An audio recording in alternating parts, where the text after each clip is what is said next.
బ్రహ్మగారు ప్రార్థన చేశాడు, శంకర రాత్రి అయ్యేటప్పటికి శ్మశానంలో ఉన్న ఉగ్రభూతాలన్నీ వచ్చి ఊళ్ళ మీద పడిపోతున్నాయి, ఇళ్ల మీద.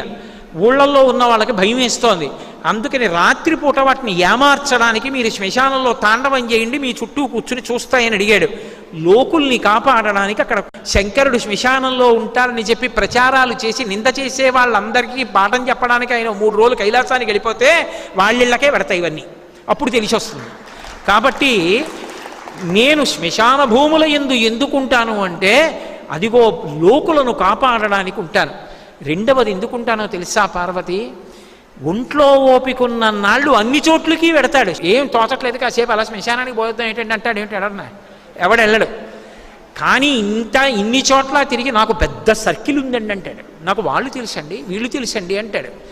ఆఖరణ ప్రాణం పోయాక వెనక వచ్చేవాళ్ళు ఎవరు రారు. కాయము